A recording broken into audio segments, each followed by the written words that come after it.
Hello and welcome to PDA Vidyapeeth. Let's beat the NEET का day number 15 देखने जा रहे हैं। आज का पहला क्वेश्चन ये है,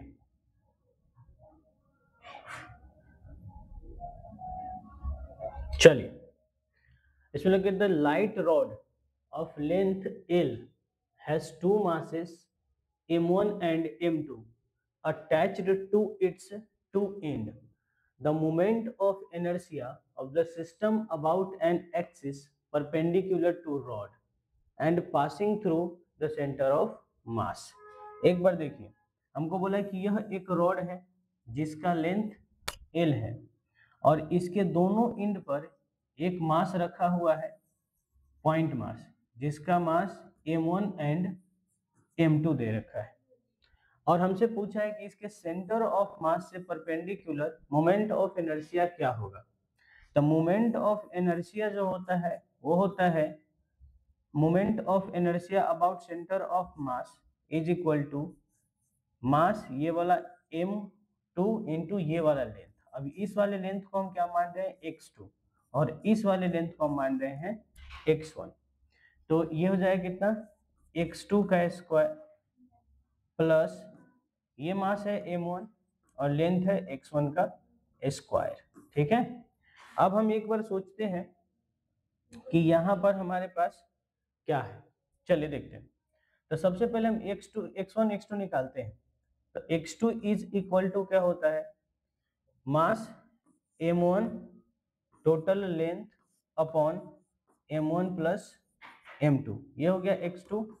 अब अगर हम बात करें यहाँ पे x1 के बारे में, तो x1 क्या होता है वो देखिए। तो x1 इज इक्वल टू उससे दूर वाला मास m2 into length upon total mass m1 plus m2। ठीक है, ये हो गया x1। अब हमको x1 पता चल गया, x2 पता चल गया। अब हम इस फॉर्मूला में पुट करेंगे, हमको अबाउट सेंटर ऑफ मास मिल जाएगा। तो ICM is equal to m2 into x2, और x2 कितना है, m1 L upon m1 plus m2। उसके बाद में यहाँ से हमारे पास आ गया मास m1 और डिस्टेंस हो जाएगा x1। डिस्टेंस x1 है कितना, m1 into L upon m1 plus m2। अब इन दोनों का हम क्या करते हैं, एलसीएम ले लेते हैं। तो m1 प्लस m2 ये पूरा कट जाएगा, यहाँ से आ जाएगा m2 m1L plus m1 m1L, और इसको हम क्या करेंगे, अब यहाँ से सिंप्लीफाई करेंगे। तो जब यहाँ से सिंप्लीफाई करेंगे तो L बाहर आ जाएगा और अंदर में बचेगा हमारे पास m1 m2, यहाँ पे m2 होना चाहिए। ठीक है, अंदर में बचेगा m1 m2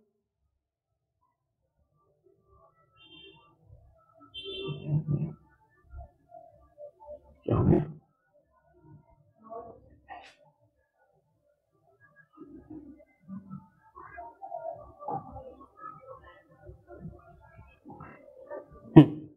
तो यहाँ पे बचेगा अंदर में m1 m2 और L1 डिवाइड बाय कितना हो जाएगा, m1 प्लस m2। अच्छा, इसका स्क्वायर करना था।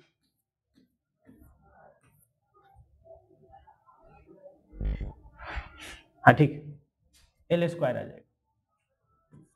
तो ICM is equal to L square m1 m2 upon m1 plus m2। ध्यान भी रख सकते हैं, मतलब यार बाकी तो क्वेश्चन आंसर हो गया। चलिए अगला क्वेश्चन देखते हैं। इसमें पूछा है ABC is the triangular plate uniform thickness and side of the. इस तरह के क्वेश्चन में हमको एक बात ध्यान रखना है कि ये जो लेंथ जितना ज्यादा होगा ना, उसके अबाउट मोमेंट ऑफ इनर्शिया उतना ही कम होगा।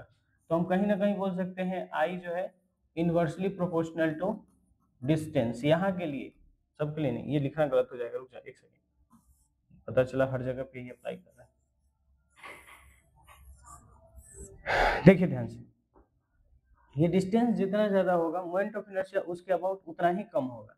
यानी कि यहाँ पे अगर हम बात करें I about A C, I about A B and I about B C, I about B C, तो सबसे कम मोमेंट ऑफ इनर्शिया होगा इसके अबाउट, ये मिनिमम हो जाएगा, और ये सबसे छोटा लेंथ है तो ये हो जाएगा मैक्सिमम, ये मिनिमम हो जाएगा, ये मैक्सिमम हो जाएगा और बीच में हो जाएगा। तो चलिए ऑप्शन को देखते हैं कौन सा ऑप्शन है। पहला ऑप्शन तो गलत है, ये नहीं हो सकता। सी, वो दिखेगा उसमें, स्क्रीन ऑफ हो गया है ना। सी ए इज द मैक्सिमम, यहाँ पे देखिए तो ए सी के अबाउट तो मिनिमम है और यहाँ पे ऑप्शन में दे रखा है मैक्सिमम, तो ये नहीं होगा। उसके बाद में अगर हम बात करें यहाँ पे ए बी, तो ए बी भी किससे कम है, ए सी बी सी से कम है, ठीक, तो ये भी ऑप्शन नहीं होगा, तो ये ऑप्शन नंबर ये हो जाएगा। इसमें ध्यान क्या रखना है, देखिए हम आपको थोड़ा सा बता देते हैं। मोमेंट ऑफ इनर्शिया होता है एम आर स्क्वायर, है ना। अब यहाँ पर अगर हम बात करें कि जैसे इसके अबाउट कोई ऑब्जेक्ट घूम रहा है, मास यहाँ पे रखा हुआ है m और डिस्टेंस हम सपोज करते हैं कि r1 है, मतलब कि यहाँ पे हम डिस्टेंस को सपोज कर लेते हैं 2 सेंटीमीटर। उसी तरह से एक ऑब्जेक्ट यहाँ पे रखा हुआ है, अब ये भी वो उसका भी मास m है लेकिन डिस्टेंस है 3 सेंटीमीटर। और अब अगर हम m के बारे में सोचे तो यहाँ पे I अबाउट 3 सेंटीमीटर कितना आ जाएगा, तो 3 सेंटीमीटर आ जाएगा 9m, है ना, एम आर स्क्वायर होता है। और उसी तरह से अगर 2 cm के बारे में सोचे, 2 सेंटीमीटर के अबाउट कितना होगा, तो 2 सेंटीमीटर के अबाउट हो जाएगा हमारे पास कितना 4m, है ना। तो इस तरह से मतलब ये हुआ कि यहाँ से एक्सिस ऑफ रोटेशन से, एक्सिस ऑफ रोटेशन से मास जितना दूर होता है उसका मोमेंट ऑफ इनर्शिया उतना ही ज्यादा होता है। तो क्योंकि ये रेक्टेंगुलर प्लेट है तो इसके अबाउट AC जो मास है वो सबसे ज्यादा है, तो एक्सिस ऑफ रोटेशन पे मास जितना ज्यादा है मोमेंट ऑफ इनर्शिया उतना ही क्या होगा, कम होगा। एक्सिस ऑफ रोटेशन पे मास जितना कम है मोमेंट ऑफ इनर्शिया उतना ही क्या होगा, ज्यादा होगा। इसलिए ऑप्शन नंबर ये चला गया 4। अगला क्वेश्चन, इसमें बोला A square plate has moment of inertia I naught about an axis laying in its plane passing through the center and making at angle theta with one of the side, which graph represent the variation of I with theta। देखना ध्यान से, question में क्या बोला है कि यह एक रेक्टेंगुलर प्लेट है और इसके अबाउट हमको बोला जाने के लिए इसके अबाउट कितना होता है। तो सपोज करते हैं कि इसके अबाउट जो है वो कितना है, एक सेकंड रुक जाइए। Square plate movement I naught about an axis lying the plane, मतलब कि प्लेन के अलोंग, है ना, ऐसे कर लेते हैं, मान इसके अलोंग या फिर इसके अलोंग हमको कितना दे रखा है, आई नोट दे रखा है। तो अगर हम परपेंडिकुलर एक्सिस थ्योरम लगाते हैं तो यहाँ पे हो जाएगा I Z is equal to I X plus I Y, है ना। अब यहाँ पर आई एक्स कितना है according to question, I Z को डैश मान लेते हैं, आई एक्स दे रखा है आई नोट, तो वाई के रेस्पेक्ट में भी कितना होगा, आई नोट होगा। तो हमारे पास कितना I dash is equal to 2 I naught, यानी कि हाँ ठीक है, ऐसा सोच सकते हैं। तो यहाँ पर कुल मिलाकर के वेरिएशन एंगल के अकॉर्डिंग कोई भी वेरिएशन नहीं हो रहा है, और एंगल के अकॉर्डिंग वेरिएशन नहीं हो रहा है तो क्या हो जाएगा, ऑप्शन नंबर 3 हो जाएगा, है ना। एंगल के अकॉर्डिंग कोई भी वेरिएशन नहीं हो रहा है। चलिए अगला क्वेश्चन देखते हैं। The if force of acting on the particle position vector इतना इतना इतना, देखिए यहाँ पर क्या है, टॉर्क इज इक्वल टू होता है R क्रॉस F। अब यह क्रॉस वेक्टर है, यानी कि अगर हम बोले कि torque and torque R, torque हो गया, रेडियस हो गया and force perpendicular to each other, ये तीनों के तीनों क्या आपस में परपेंडिकुलर है, एक दूसरे के परपेंडिकुलर है। तो परपेंडिकुलर में डॉट प्रोडक्ट अगर हम किसी के साथ भी करते हैं तो उसका जीरो आ जाएगा, ये हो गया। अगर हम किसी के साथ किसी का भी डॉट प्रोडक्ट करते हैं तो जीरो आ जाता है, कारण क्या है, आई कैप हो गया और ये हो गया जे कैप। अब यहाँ पर आई कैप और जे कैप के बारे में सोचते हैं, देखिए ध्यान से, इसको हम बोलेंगे आई कैप, इसको हम बोलेंगे जे कैप। तो आई कैप और जे कैप के बीच का एंगल कितना हो गया 90 डिग्री, और डॉट प्रोडक्ट को हम अगर डिसॉल्व करना चाहते हैं तो कैसे करेंगे, देखिए सर इसको आप लिखिएगा, इसका नाम मान लेते हैं ए है, इसका नाम बी है, तो ए बी कॉस थीटा, और दोनों ए और बी के बीच का यहाँ एंगल कितना है 90 डिग्री है, तो ए बी कॉस 90 डिग्री, और कॉस 90 डिग्री का वैल्यू होता है 0, तो यहाँ पे हमारे पास कितना आ गया रिजल्टेंट, यानी कि क्रॉस जो भी है प्रोडक्ट जो भी आने वाला है वो 0 आ जाएगा। तो आई और जे का जब भी क्या किया जाता है डॉट किया जाता है तब वो 0 हो जाता है, क्रॉस करने पर आता है लेकिन डॉट नहीं। तो यहाँ पे उन्होंने 0 दिया, सही बात है, ये डज नॉट इक्वल टू 0 गलती होगी, ये भी 0 दिया, ये ठीक है, ये गलत हो गया ना ये सही, ये भी गलत हो गया, मतलब दोनों 0 होगा, तो कौन सा ऑप्शन जाएगा ऑप्शन नंबर 4, क्योंकि तीनों एक दूसरे के परपेंडिकुलर टू ईच अदर है, तो परपेंडिकुलर टू ईच अदर है तो किसी को भी आई जे मान लो, और आई और जे का क्या हो जाएगा आई जे के, तो आई और जे का आपस में डॉट प्रोडक्ट क्या होता है 0 होता है। चलिए ये भी एक अच्छा सा क्वेश्चन था, अगला क्वेश्चन देखते हैं। Moment of inertia about disc, मतलब रेडियस दे रखा है, एक डिस्क है ना, उसका हमको रेडियस दे रखा है, उसका रेडियस दे रखा है,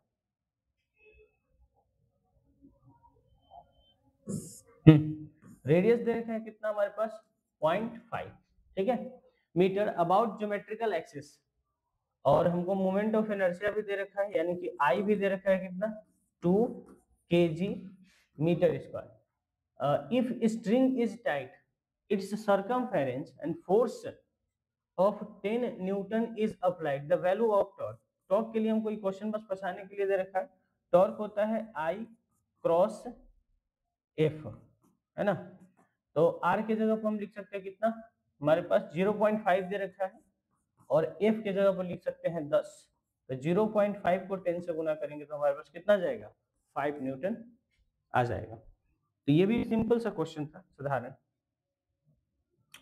देखिए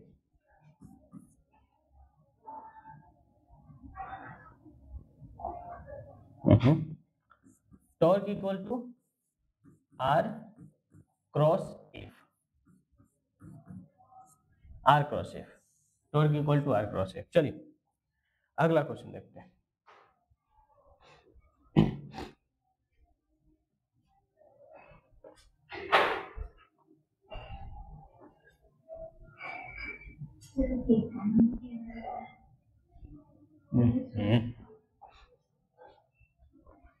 Which of the following is a not a state function?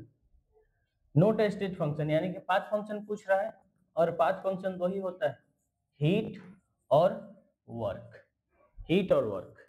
चलिए अगला question, the close insulated container, insulated container बोल रहा है यानी कि एडियाबैटिक होता है, और एडियाबैटिक के लिए क्यू 0 होता है, क्यू 0 दो ऑप्शन में, और यहाँ पे अगर हम फर्स्ट लॉ ऑफ थर्मोडायनेमिक्स लगाते हैं तो चेंज इन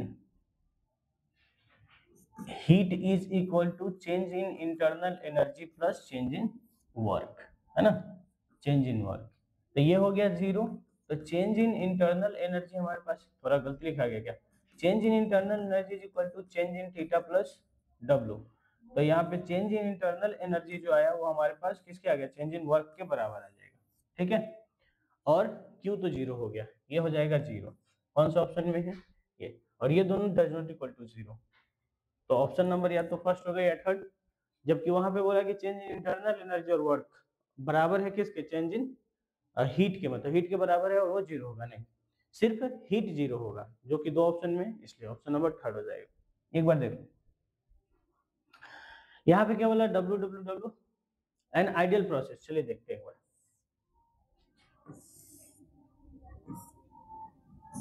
हाँ यहां से मान लो हम शुरू करते हैं, ठीक, एक ये एक ये एक ये और एक ये, ठीक, चलिए क्वेश्चन के हिसाब से क्या है, work done W1 2 3 and 4 is ideal gas magnitude of work done is isothermal, यानी कि W1 आइसोथर्मल के लिए है, उसके बाद W2 ये W1 हो गया, W2 हो गया, आइसोबारिक W3 हो गया, एंड आइसोफोर हो गया, आइसोकोरिक ये हो गया W4।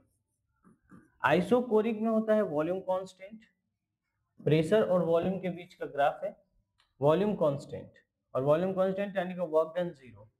फोर्थ नंबर सबसे कम होगा, ऑप्शन नंबर इसमें इसमें और इसमें, यानी कि थर्ड तो कट गया। अब उसके बाद में ये जो है ये वाला, इसको हम आइसोबारिक बोलेंगे 3, और ये सबसे ज्यादा होगा, सबसे ज्यादा होगा, जो कि ऑप्शन नंबर सेकंड और यानी कि फर्स्ट पे कट गया। ठीक है, अब बचा हमारे पास सेकंड एंड फोर्थ। अब ये जो है ये वाला, ये है आइसोथर्मल और ये है एडियाबैटिक, और area under the curve isothermal के लिए हमको ज्यादा दिख रहा है एज कंपेयर टू एडियाबैटिक। तो आइसोथर्मल का वर्क ज्यादा हो जाएगा एडियाबैटिक के कंपैरिजन में। और आइसोथर्मल कब दिया हुआ है, सबसे पहले, यानी कि W1। तो W1 आएगा सेकेंड नंबर पे, W1। ठीक है, तो W1 आ गया सेकेंड नंबर पे, W3 सबसे आगे, W1 सेकेंड नंबर पे। ठीक है उसका, तो ऑप्शन नंबर 4 हो जाएगा। ठीक, चलिए अगला क्वेश्चन देखिए। इसमें बोला है 2 mole of an ideal gas 27 degree expanded isothermally reversible process. इसके लिए आपको सिंपल सा क्या करना पड़ेगा, वर्क निकालने के लिए एक फॉर्मूला जो आपको इस्तेमाल यहाँ पे करना पड़ेगा, minus 2.303 nRT log V2 upon V1। यहाँ पे माइनस के 2.303, n के जगह पर 2 दे रखा है, r का होता है 8.314, उसके बाद में अगर हम बात करें t तो हमको दे रखा है 300, और ये दे रखा है log V2 अपॉन V1, यानी कि log 40/4, यानी कि log 10, और log 10 का वैल्यू होता है 1। ठीक है, log 10 का वैल्यू होता है 1। अच्छा कोई बात नहीं, log 10 का वैल्यू होता है कितना, 4। ठीक है, तो यहाँ पे कितना हो गया हमारे पास, 2 दूना 4, 8 चौका 32, और 32 दिया अप्रोक्सीमेट 96 होता है। ठीक है, और थोड़ा थोड़ा और आगे हो जाएगा, और 3 को 0 कट के, यानी कि 11 के आसपास आंसर आना चाहिए। अगर किलो जूल में रखेंगे तो किलो जूल में 11 के आसपास आंसर आना चाहिए माइनस का। यस, ऑप्शन नंबर ये है। The temperature of an ideal gas increase, temperature को इंक्रीज किया गया है, यानी कि प्रोसेस आइसोथर्मल तो नहीं हो सकता, आइसोथर्मल तो हो नहीं सकता क्योंकि टेम्परेचर को चेंज किया जा रहा है, तो प्रोसेस आइसोथर्मल नहीं हो सकता। अब बच गया एडियाबैटिक, एडियाबैटिक इंक्रीज है तो कंप्रेशन होगा, ध्यान रखना है, एडियाबैटिक कंप्रेशन। चलिए आगे, राइस हो गया, सीरियल्स हो गया, मोनोकोट एंड प्लांट रिप्रेजेंट। देखिए ये सब के सब, जैसे मान लीजिए मोनोकोट के बारे में बात करें, मोनोकोट डाइकोट क्लास होता है, प्लांट क्या होता है, किंगडम होता है, उसी तरह से राइस क्या हो गया, स्पीसीज हो गया। तो कुल मिलाकर के क्या है, ये सब डिफरेंट टेक्सा है, डिफरेंट लेवल पे, अलग अलग टेक्सा और अलग अलग लेवल पे। The potato and brinjal belong to same to genus, मतलब कि एक ही जीनस से बिलोंग कर रहा है सोलेनेसी, जबकि इसका स्पीसीज क्या होगा, अलग अलग। और स्पीसीज के मिलने से, कई सारे स्पीसीज के मिलने से एक जीनस का निर्माण होता है ना। तो सेम स्पीसीज एक साथ मिलकर के जीनस बनाता है। They belong to single species, क्या बोला, they belong to single species नहीं, they are group of related species. हाँ, रिलेटेड स्पीसीज का ग्रुप मिलकर के जीनस बना लेता है। चलिए assertion, system is a study of organism their diversity but note the relationship among them। नहीं, नोट नहीं होना चाहिए था, है ना, ये हो गया assertion गलत।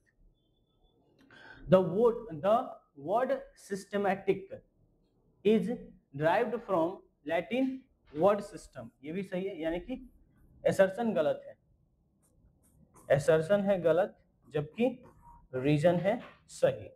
चलिए अगला क्वेश्चन के साथ चलते हैं। Choose the incorrect with respect to Panthera leo. तो पैंथेरा लियो शेर को बोलते हैं, यानी कि लायन को, है ना। पैंथेरा लियो किसको बोलते हैं, लायन को बोलते हैं। इन्होंने बोला कॉमन नेम ऑफ टाइगर, गलत बात है, कॉमन नेम ऑफ लायन हो जाएगा, और हमसे इनकरेक्ट ही पूछा है तो ऑप्शन नंबर फर्स्ट ही हो जाएगा। अगला में क्या है, आपको मैच द कॉलम दिया हुआ है, लिस्ट फर्स्ट को लिस्ट सेकेंड से मैच करवाना है। ट्रैटिकम एस्टिवम, ये गेहूं को बोलते हैं, यानी कि वीट हो गया हमारे पास। मैंजीफेरा इंडिका, मैंगो को बोलते हैं। मस्का डोमेस्टिका, मक्खी को बोलते हैं, यानी कि हाउस फ्लाई हो गया। और पैंथेरा पैंथेरा पार्डस, ये लियोपार्ड को बोलते हैं, क्योंकि पैंथेरा टिग्रिस टाइगर को, पैंथेरा लियो शेर को, और पैंथेरा पार्डस लिखा हुआ है तो ये लेपार्ड को बोलते हैं ना। इसके बाद क्या है, consider the following text, select the how many of them do not belong to lowest category. मतलब कि लोएस्ट कैटेगरी का मतलब हो गया स्पीसीज, तो कौन कौन स्पीसीज से बिलोंग नहीं करता है, तो पहले चुन लेते कौन कौन स्पीसीज है। चिल्ली स्पीसीज है, लायन भी स्पीसीज है, मैंगो स्पीसीज है, स्वीट पोटैटो स्पीसीज है, और कैट स्पीसीज है। तो कौन कौन नहीं बिलोंग किया, एक, दो और एक ये वाला, यानी कि तीनों नहीं बिलोंग किया, किससे, स्पीसीज से बिलोंग नहीं कर रहा है, यानी कि ऑप्शन नंबर 4 अच्छा क्वेश्चन है। चलिए अगला, फिर से session reason, lowest taxa greater the difficulty to determine the relationship to each other. नहीं, मतलब अगर हम स्पीसीज से किंगडम के पास जाते हैं, लोअर टू हायर, तो डिफिकल्टी इंक्रीज होता है, बल्कि इन्होंने कहा कि नहीं, सबसे नीचे ही सबसे ज्यादा डिफिकल्टी होता है, तो एसर्शन फिर से गलत। अब अगर रीजन का बात करें, as we go higher from species to kingdom the number of common character goes on decreasing, ये बात सही है, यानी कि हमारे पास आ गया क्या, एसर्शन गलत है, रीजन सही है। अगला, which of the following group belong to same taxonomical category, Diptera order है, हाँ, सेपेंडोलिसिस भी ऑर्डर है, और पोइल्स, हाँ ये भी ऑर्डर है, तो यानी कि ये हो गया सेम कैटेगरी से बिलोंग करने वाला, बाकी ऐसा नहीं है, जैसे कि चलिए देखें अगला, read the following and identify the correct statement related to binomial nomenclature, यानी कि बाइनोमियल नोमेनक्लेचर की रिगार्डिंग आपको क्या करना है, आंसर बताना है। तो पहले बोला biological name are generally Italian in origin, ये बात हमको, biological name are generally Italian in origin, नहीं, ऐसा कुछ भी नहीं है, कहीं से भी ओरिजिनेटेड हो सकता है ना, ये गलत हो गया। Biological name are generally Italian in origin, एक सेकेंड इसको रखते हैं अभी।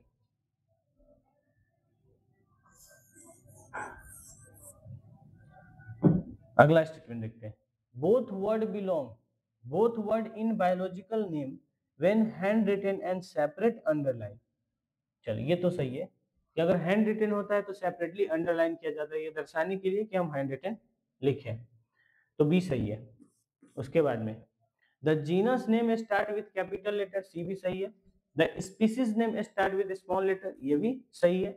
The name of author appear before the specific epithet, नहीं ऐसा नहीं होता है, सबसे पहले लिखा जाता है जीनस, उसके बाद स्पीसीज, और तब लिखा जाता है ऑथर का नाम, है ना, वो भी एब्रिवेटेड फॉर्म में, तो स्पीसीज के बाद, यानी कि ई गलती हो गया।